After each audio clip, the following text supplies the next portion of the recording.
مرشد نے جسے دیکھا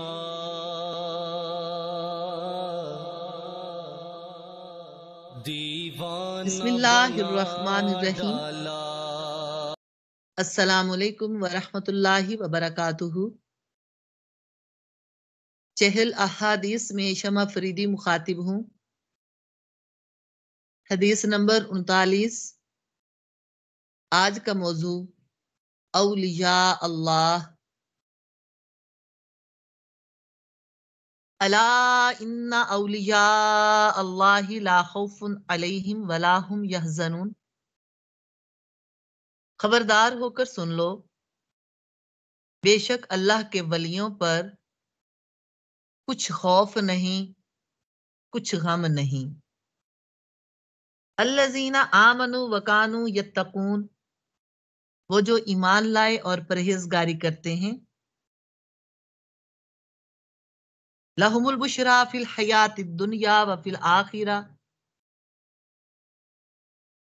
انہی کے لیے دنیا اور آخرت کی زندگی میں خوشخبریاں۔ لا تبدیل لکلمات اللہ، اللہ کی باتیں بدل نہیں سکتی، اللہ کے وعدے تبدیل نہیں ہوتے۔ ذالک هو الفوز العظیم، یہی بڑی کامیابی ہے۔ سورہ یونس کی آیت نمبر 62 تا 64 کا ترجمہ آپ نے ملاحظہ کیا۔ آیت نمبر 62 ہمارا موضوع ہے۔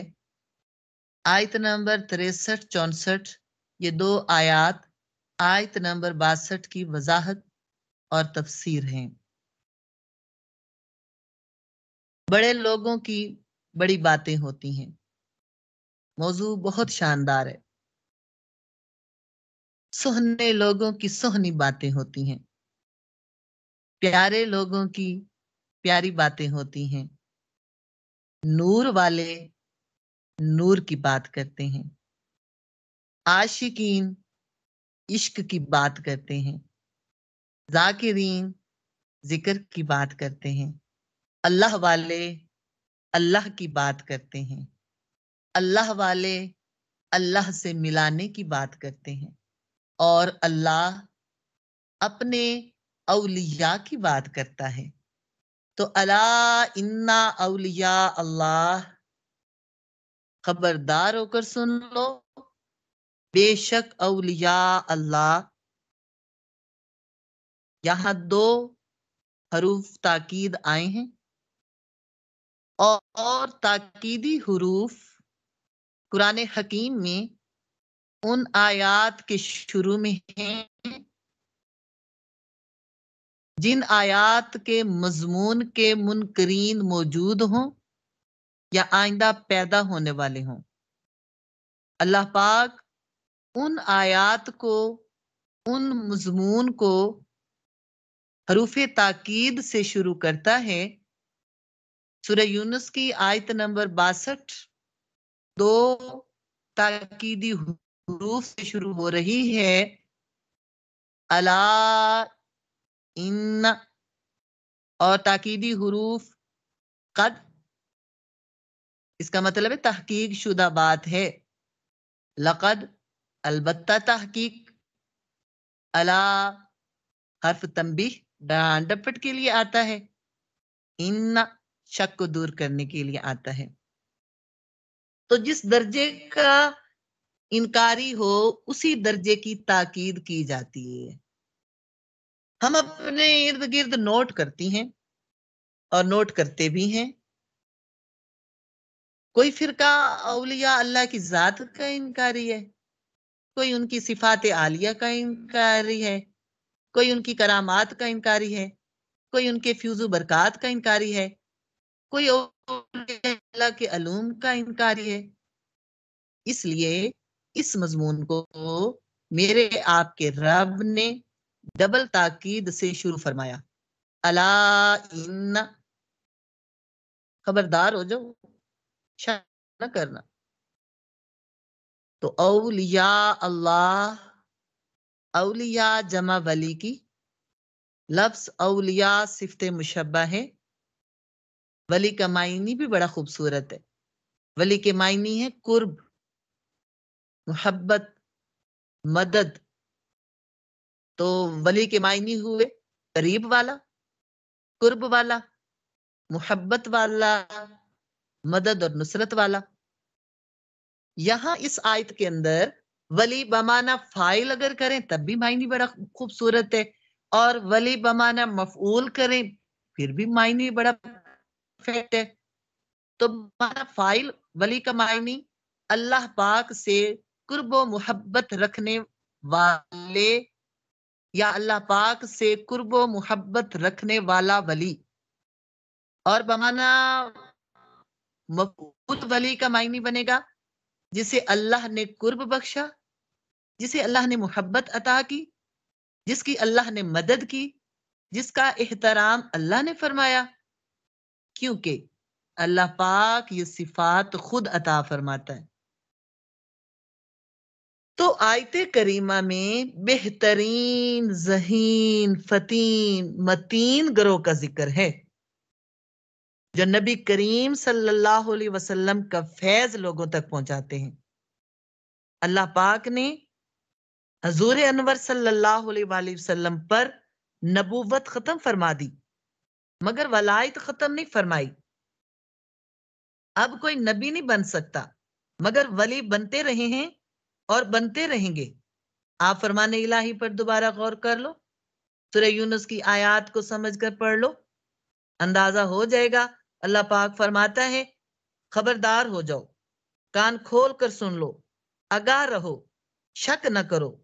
اللہ والے، اللہ کے دوست، اللہ کی قربت رکھنے والوں کی شان یہ ہے کہ دنیا میں ان پر کسی مخلوق کا خوف، رعب اور ڈر نہیں چھاتا. کیوں؟ اس لیے کہ ان کے دل میں رب کا خوف ہے. تو یہ کیسے ممکن ہو کہ رب کا بھی خوف ہو اور مخلوق کا بھی خوف ہو؟ رب کی بھی محبت ہو اور مخلوق کی بھی محبت ہو، یا ایک محبت میں کوئی اور بھی شریک ہو. تو جیسے ایک دل میں دو محبتیں جمع نہیں ہو سکتی کہ دنیا کی بھی محبت ہو اور آخرت کی بھی محبت ہو، اسی طرح دو خوف جمع نہیں ہوتے. چونکہ ان کے دل اللہ کی ناراضگی کے خوف سے بھرے ہوئے ہیں، جہنم کی ہولناکی کے خوف سے بھرے ہوئے ہیں، قیامت کی سزاؤں عذاب کے خوف سے دل بھرے ہوئے ہیں. دوسرے خوف کی وہاں جگہ ہی نہیں، اور نہ وہ ایسی حرکت کرتے ہیں جس سے انہیں بعد میں مرنے کے بعد یعنی غم اور رنج اٹھانا پڑے. تو اللہ پاک نے انہیں دونوں تکلیفوں سے محفوظ رکھا ہے. دنیا کا بھی کوئی غم نہیں ہے، آخرت کا بھی کوئی غم نہیں ہوگا. تو کیوں؟ تو آیت نمبر 63 وضاحت کر رہی ہے الذین آمنوا وکانوا یتقون، وہ ایمان لانے والے ہیں، پکے سچے مومن ہیں اور پرہیزگار ہیں. پکے سچے مومن ہیں، ایسے نہیں ہیں کبھی نماز پڑھی اور کبھی نہیں پڑھی، اسی زبان سے جھوٹ بھی بولا اور اسی زبان سے ذکر بھی کر رہے ہیں، وہی زبان خرافات بکی جا رہی ہے اور اسی سے قرآن بھی پڑھ رہے ہیں. دل میں نفرت، کینہ، بغض بھی ہے اور زبان پر میٹھی باتیں بھی ہیں.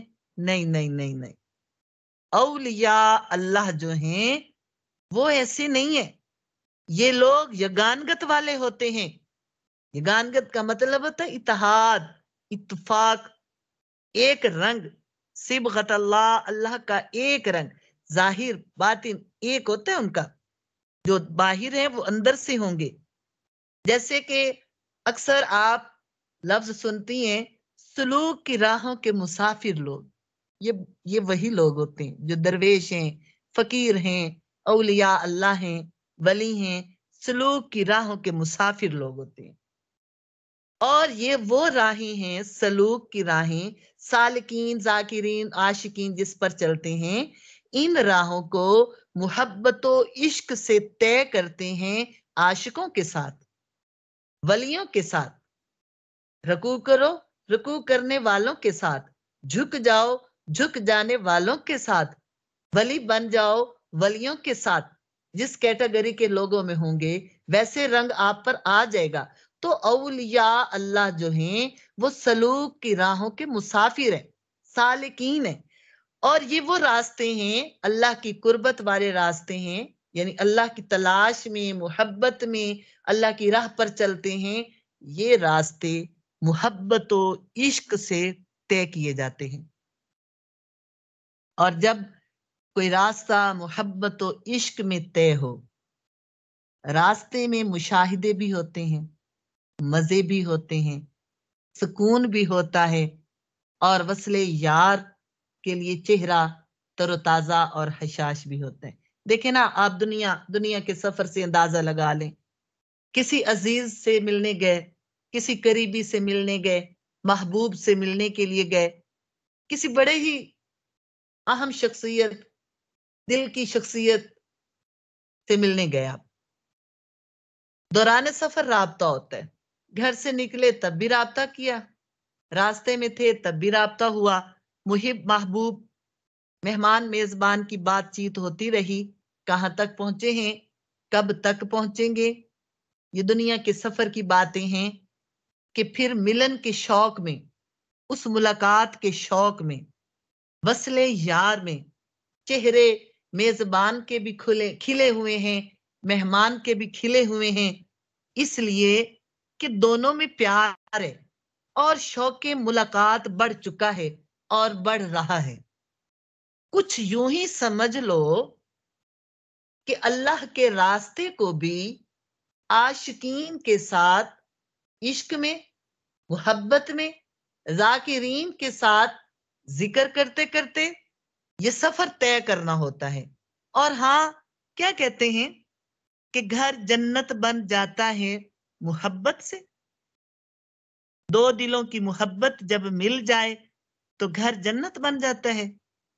کتنی خوبصورت بات ہے، ہم کہتے ہیں اور سمجھاتے ہیں لوگوں کو، ارے اینٹیں جوڑو گے تو دیواریں بنیں گی، اینٹوں کے جڑ جانے سے مکان بنتے ہیں، اور دلوں کے جڑ جانے سے گھر بنتے ہیں، اور یہی پیار والے گھر ہوں تو گھر جنت بن جاتے ہیں۔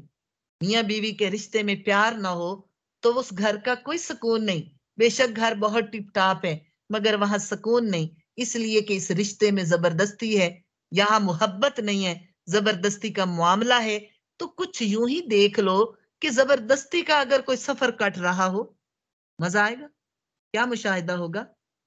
دنیا کی اس کہانی، حکایت اور سفر سے آپ اندازہ لگا سکتے ہیں۔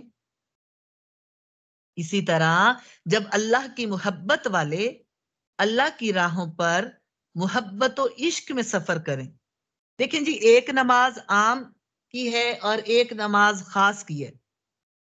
عام کی نماز غفلت، سوچ و بچار والی، بلکہ نماز پڑھنی شروع کی تو بھولی باتیں بھی یاد آ گئیں، سوچ و بچار پر مبنی وہ نماز ہے۔ اور ایک نماز رابعہ کی ہے کہ سجدے میں گئی ہیں تو آنکھ میں تنکا چلا گیا اور خبر بھی نہیں ہے کہ آنکھ میں تنکا چلا گیا۔ تو عادت والی نماز اور محبت والی نماز میں فرق ہے۔ اسی طرح محبت و عشق عاشقوں سے سیکھنا پڑتا ہے، کلاسیں اٹینڈ کرنی پڑتی ہیں۔ حسن بصری کی محفل میں نا رابعہ بصری آتی تھی، اور جب وہ نہیں آتی تھی نا تو ان کی نگاہیں ڈھونڈا کرتی تھی، رابعہ نہیں آئی۔ ایک دن کسی نے کہا، حضور آپ ایک بڑھیا کا انتظار کرتے ہیں، فرمایا میں ایک ہاتھی کا شربت چونٹیوں کو کیسے پلا دوں؟ تو سلوک کی راہوں میں ہر بندہ نہیں چل سکتا، وہ چلنے والے خاص ہوتے ہیں، سالکین، عاشقین، ذاکرین ہوتے ہیں، اور انہی کی سنگتوں میں یہ راہ عشق کے قدوم سے سفر طے ہوتا ہے۔ اور جب راہ عشق سے، محبت سے یہ سفر طے ہوگا تو وصول کیا ہوگا؟ محبت ہی وصول ہوگی نا۔ یعنی یہ راہ عشق کے قدم سے طے کرو تو وصول اللہ لازمی ہے۔ بھائی محبت کا بدلہ محبت ہے، جو جس کا کہا مانتا ہے وہی اس سے محبت کرتا ہے۔ یہ نہیں سنا نہ دیکھا کہ کہا کسی اور کا مانا جائے، محبت کوئی اور کرے۔ تو سلوک کی راہ میں جب قلب و محبت عشق سے تجلی گاہ بن جائے، جب دل روشن بلب کی طرح بن جائے، جب نور سے نور کی کشش پیدا ہو جائے پھر یگانگیت پیدا ہوتی ہے، پھر اتحاد اتفاق ہوتا ہے، پھر نور و سرور ہوتا ہے، پھر اس انوار و تجلیات کا اثر قلب و روح و بدن پر پڑتا ہے، راحت و سرور سے قلب کی فضا منور ہو جاتی ہے۔ ارے لوگو، عقل کا راستہ بھول بھلائیوں کے سوا کچھ بھی نہیں، اور عاشقوں کا راستہ رب کے سوا کچھ بھی نہیں۔ نور والے نور کو چاہنے والے ہیں اور آگ والے آگ کی کشش رکھتے ہیں۔ تو یہ کون لوگ ہیں جن کو خوف نہیں؟ یہ پکے سچے مومن ہیں، ہر وقت ہر طرح پرہیزگاری کرتے ہیں، متقی رہتے ہیں، کوئی غیر شرعی کام نہیں کرتے، نہ کوئی شرعی فرض واجب سنت چھوڑتے ہیں، نہ کوئی ناجائز کام کرتے ہیں۔ ان کے لیے دنیا آخرت میں خوشخبریاں ہیں۔ پھر کیا ہوتا ہے کہ لوگوں کے منہ سے نکلتا ہے ایسے لوگوں کے لیے کہ یہ ولی اللہ ہیں، یہ اللہ والے ہیں، پھر مخلوق خدا کا دل ان کی طرف جھکتا ہے۔ مرتے وقت ان لوگوں کو جنت کی بشارت ہوتی ہے، قیامت میں جنت میں داخلے کے وقت ان کو خوشخبری ملے گی۔ یہ وہ لوگ ہیں جن کے لیے اللہ کے وعدے ہیں، اور اللہ کے وعدے یا کلمات الہی میں تبدیلی نہیں ہو سکتی۔ ارے لوگو، یہی بڑی کامیابی ہے۔ تو آج کی حدیث مبارکہ عن ابی ہریرہ قال قال رسول اللہ صلی اللہ علیہ وسلم ان اللہ من عاد لی ولیا فقد آذنتہ۔ حضرت ابو ہریرہ بیان کرتے ہیں، آقا علیہ الصلوۃ والسلام نے فرمایا، اللہ پاک فرماتا ہے، من عاد لی ولیا فقد آذنتہ بالحرب، جس نے میرے کسی ولی سے دشمنی کی اسے میری طرف سے اعلان جنگ ہے۔ وما تقرب الی عبدی بشیء، اور میرا بندہ جن جن عبادات سے میرا قرب حاصل کرتا ہے، احب الی مما افترضت علیہ، کوئی عبادت مجھ کو اس سے زیادہ پسند نہیں جو میں نے اس پر فرض کی ہے۔ وما یزال عبدی یتقرب الی بالنوافل، اور میرا بندہ فرض ادا کرنے کے بعد نفل عبادتیں کر کر کے میرے اتنے قریب ہو جاتا ہے، حتی احبہ فاذا احببتہ، حتی احبہ، یہاں تک کہ میں اسے محبت کرنے لگ جاتا ہوں۔ فاذا احببتہ، بس جب میں اسے محبت کرتا ہوں، کنت سمعہ الذی یسمع بہ، پھر میں اس کے کان بنتا ہوں جس کان سے وہ سنتا ہے۔ وبصرہ الذی یبصر بہ، میں اس کی آنکھ بنتا ہوں جس آنکھ سے وہ دیکھتا ہے۔ ویدہ التی یبطش بہا، میں اس کے ہاتھ بنتا ہوں جس ہاتھ سے وہ پکڑتا ہے۔ ورجلہ التی یمشی بہا، میں اس کے پاؤں بنتا ہوں جس پاؤں سے وہ چلتا ہے۔ وَإِن سَأَلَنِي، اگر وہ مجھ سے کچھ مانگے، منگتا بن جائے، لَأُوتِيَنَّهُ، تو میں اس کو ضرور عطا کرتا ہوں۔ وَلَئِنِ اسْتَعَاذَنِي، اگر وہ مجھ سے پناہ مانگے، لَأَعِيذَنَّهُ، تو میں اس کو ضرور پناہ دیتا ہوں۔ یہ کون فرما رہا ہے؟ حدیث قدسی میں اللہ پاک فرماتا ہے، بخاری مسلم کی یہ روایت ہے، اللہ کے ولی دل کی زمین کو زرخیز کر دیتے ہیں، دلوں کے سارے پردے کھول کر آپ کو آپ کے رب کا مشاہدہ کروانے والے ہیں۔ یہ ولیوں کی ذات ہے، یہ قرب محبت ہے، ٹھیک ہے، جس کے لیے اللہ فرماتا ہے کہ جس نے میرے کسی ولی سے دشمنی کی تو میرا اس کے ساتھ اعلان جنگ ہے۔ وقت کے ایک امام شبلی، آپ ایک دن فجر کی نماز ادا کرنے کے بعد گھر تشریف لے جا رہے تھے۔ سر راہ ایک نہایت حسین و جمیل نوجوان عورت کو دیکھا، بڑا شاہانہ لباس زیب تن کر رکھا تھا، مگر سر اور پاؤں سے ننگی تھی، مستانہ وار چل رہی تھی۔ امام شبلی فرماتے ہیں، اگر میں نے نور الہی کا مشاہدہ نہ کیا ہوتا تو اس کے حسن و جمال کو دیکھ کر میں مفتون و مجنون ہو جاتا۔ جب وہ عورت قریب آئی، میں نے اس سے کہا، اے عورت، اپنے سر کو ڈھانپ لے۔ عورت نے جواب دیا، اے شیخ، خوبصورت پھول کبھی سر کو ڈھانکا نہیں کرتے۔ میں نے کہا، اے عورت، جو تجھے دیکھے گا فرفتہ ہو جائے گا۔ اس عورت نے کہا، اے شیخ، نہیں، جو مجھے دیکھے گا وہ جل جائے گا۔ اس عورت کی عارفانہ گفتگو کو سن کر امام شبلی جذب اور مستی میں آ گئے اور ان کے منہ سے نکلا، اللہ اللہ اللہ۔ وہ عورت اللہ کے نام سے سن کر گر پڑی، تڑپی اور مر گئی۔ امام شبلی کے کانوں میں آواز آئی، بہت سے لوگ بازی لے گئے۔ پوچھا، مولا یہ کیا ماجرا ہے؟ غائب سے جواب ملا، اے شبلی، اس عورت نے پہلی بار میرا نام سنا، عاشق ہو گئی۔ دوسری بار نام سنا، بے ہوش ہو گئی۔ تیسری بار میرا نام سنا تو مجھ پر قربان ہو گئی۔ یہ ہیں اللہ والے، جن کی نسبت سے، جن کی ذات سے صفائی قلب ہوتی ہے، تزکیہ نفس ہوتا ہے، گناہوں سے چھٹکارے ملتے ہیں، بے ایمان کو ایمان نصیب ہوتا ہے، جن کی ذات سے مصائب ٹلتے ہیں، مشکلات حل ہو جاتی ہیں۔ ان اولیاء کی برکت سے سلوک کی راہوں میں ایمان و عشق کے جذبات نصیب ہوتے ہیں۔ ان اولیاء کی سنگت میں استقامت، ایمان کی حلاوت اور عمل صالحہ کی توفیق ملتی ہے۔ بڑی خوبصورت ایک بات ہے، اللہ پاک نے مخلوق کے 10 حصے بنائے، ان کے سامنے دنیا پیش کی۔ 9 قسم کے لوگ اس دنیا پر فرفتہ ہو گئے، دنیا کے عاشق ہو گئے۔ جو 10واں گروپ تھا نا، اس نے کہا ہمیں دنیا نہیں چاہیے۔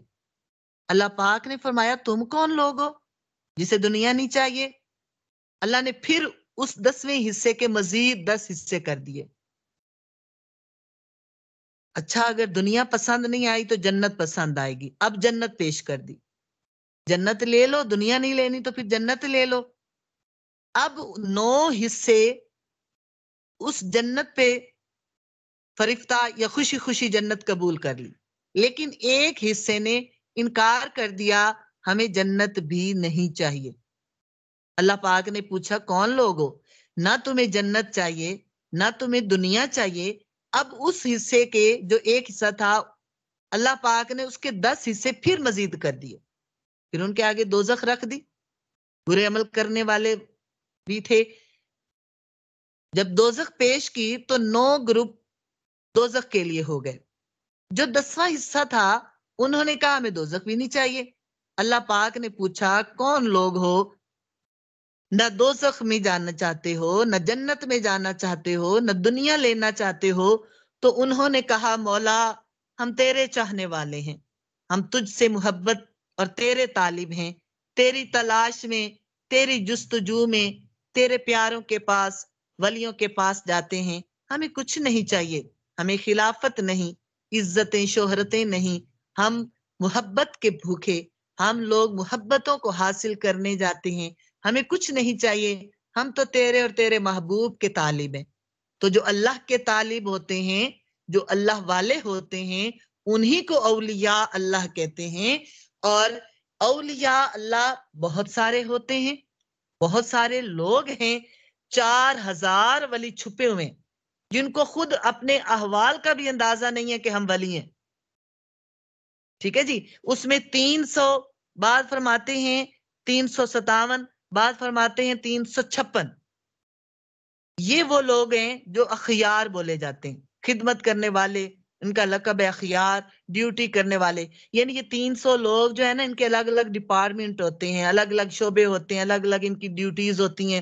تو 300 میں سے 300 جو ہیں یہ سارے اخیار ہیں۔ 300 میں سے 40 ابدال ہوتے ہیں، 4 اوتاد ہوتے ہیں، 3 نقبہ ہوتے ہیں، 2 نجیب ہوتے ہیں، 1 کتب، 1 غوث ہوتا ہے۔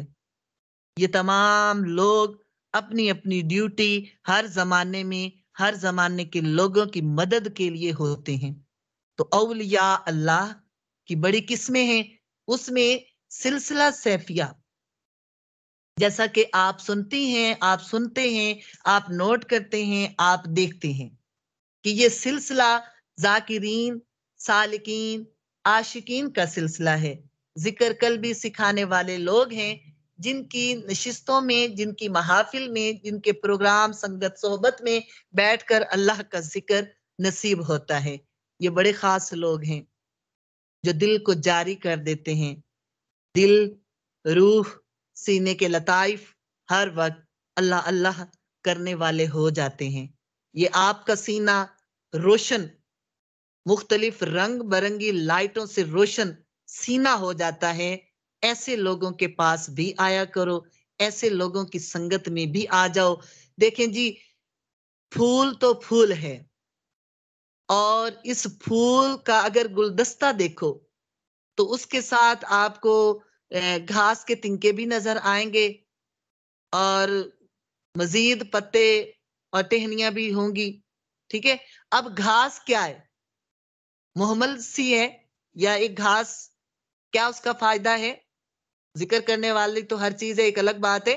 یعنی گھاس عام کہہ دو اور پھول خاص ہے، لیکن جو گھاس کا تنکا پھول کے ساتھ گلدستے میں لگ گیا، وہ بھی بادشاہ کی ٹیبل پہ جانے کے قابل ہو گیا۔ اسی طرح عام لوگوں میں سے ہی ولی بنا کرتے ہیں، عام میں سے خاص ہو جاتے ہیں، خاص میں پھر خاص الخاص ہو جاتے ہیں، پھر ولایت کے درجات اللہ پاک نصیب کرتا ہے۔ ٹھیک ہے جی، موضوع انتہائی شاندار، لمبا وسیع موضوع، مگر چند باتیں آپ کو کی ہیں۔ اللہ پاک عمل کی توفیق نصیب فرمائے۔ اللہ پاک ہمیں بھی اس لائن پر، اس راہ پر کامیابیاں عطا فرمائے۔ انشاءاللہ پھر اگلے موضوع کے ساتھ۔ السلام علیکم ورحمۃ اللہ وبرکاتہ۔